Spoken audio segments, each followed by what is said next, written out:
नमस्कार किसान भाई, मैं हूं डॉक्टर यशवर्धन। आप देख रहे हैं vet talks with doctor Yashvardhan का अगला एपिसोड, जहां हम बात करते हैं आपके पशु स्वास्थ्य, पोषण और दूध उत्पादन से जुड़ी हर छोटी बड़ी जानकारी आपकी आसान भाषा में।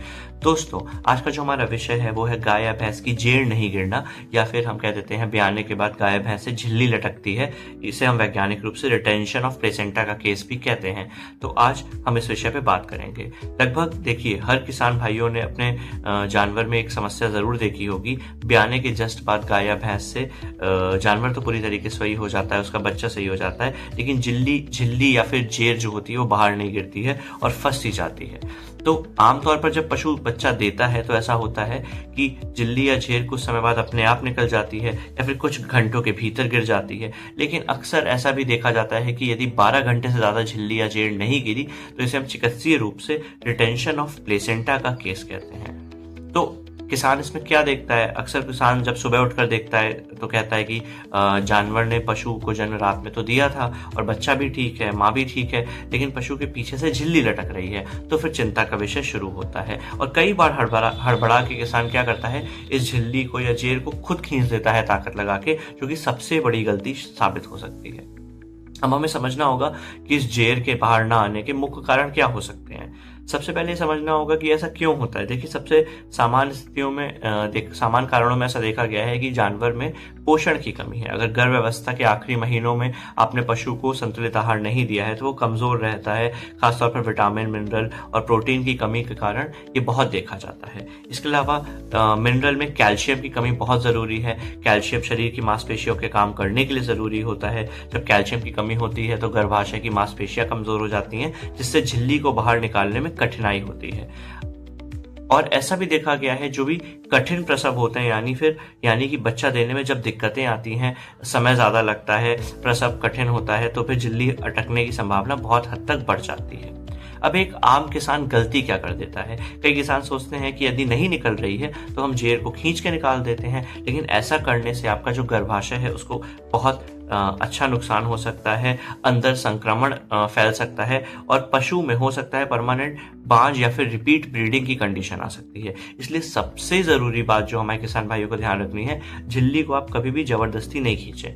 यदि लंबे समय तक झिल्ली नहीं निकले तो पशु चिकित्सक की सलाह लें और वो जैसा बताए वैसा काम करें। अब इस समस्या से हम बचाव कैसे कर सकते हैं कि ये समस्या हो ही ना हमारे जानवर में? तो इसका सबसे आसान तरीका है कि हमें गर्भावस्था के दौरान अपने पशु को संतुलित आहार देना है। साथ ही नियमित मिनरल मिक्सचर देना है जिसमें अच्छे से कैल्शियम और फास्फोरस की मात्रा हो। अच्छा हरा चारा, पर्याप्त दाना, पर्याप्त पानी देना है और पशु को साफ आरामदायक जगह पे रखना है। अंत में हमें देखना है कि जो हमारा पशु है उसका शरीर काफी मजबूत रहे और प्रसव के बाद भी झिल्ली आसानी से निकल सके। इस पूरे उपचार में पोषण की बहुत अहम भूमिका देखी गई है। आज पशुपालक को ये समझना जरूरी है कि हमें नॉर्मली भी जानवरों में और स्पेशली जो गर्भवती जानवर हैं उनमें भी हमें पोषण का बहुत ध्यान रखना है। पशु को संतुलित पोषण मिलना चाहिए जिसमें प्रोटीन, विटामिन, मिनरल, कार्बोहाइड्रेट सब कुछ सही मात्रा में होना चाहिए। तो इसी में न्यूट्रास्यूटिकल्स नामक प्रोडक्ट की बहुत जरूरी भूमिका आती है। ये ऐसे वैज्ञानिक रूप से तैयार किए गए प्रोडक्ट हैं जिसमें ना ही केवल विटामिन, मिनरल बट साथ में प्रोटीन, उच्च गुणवत्ता वाले क्या कहते हैं टॉक्सिन बाइंडर और इत्यादि कई सारे न्यूट्रिएंट्स हैं जिससे आपका पशु बहुत ही स्वस्थ रहता है। ये पशु की इम्यूनिटी बढ़ाता है, मेटाबॉलिज्म और समग्र स्वास्थ्य को क्या कहते हैं बेहतर बनाए रखने में आपकी मदद करता है। इस दिशा में ओकामी बायोसाइंसेस नामक कंपनी बहुत अच्छा काम कर रही है और वैज्ञानिक रूप से आधारित प्रोटीन बेस्ड विटामिन, मिनरल्स के न्यूट्रास्यूटिकल्स बना रही है, जिसमें आवश्यक मात्रा में न ही केवल प्रोटीन बल्कि विटामिन, मिनरल्स इत्यादि मौजूद हैं। तो हमको ये बस यही समझना होगा कि यदि आपको इन प्रोडक्ट्स के बारे में जानकारी लेनी है तो स्क्रीन पर दिखाई दिए गए नंबर पर आप संपर्क करके ओकामी की टीम से जुड़ सकते हैं और इनके बारे में जान सकते हैं। तो अंत में देखिए, याद रखिए कि ब्याने के बाद झिल्ली अटकना या जेर अटकना एक आम समस्या है और कभी भी इस समस्या को देख के आपको हड़बड़ाना नहीं है और झिल्ली को खींचना नहीं है। आपको अपने निकटतम पशु चिकित्सक से सलाह लेनी है और यदि आप चाहते हैं कि यह बीमारी हमारे जानवर में हो ही ना तो इसे काफी हद तक रोका जा सकता है केवल और केवल अपने पशु के पोषण को सही करके।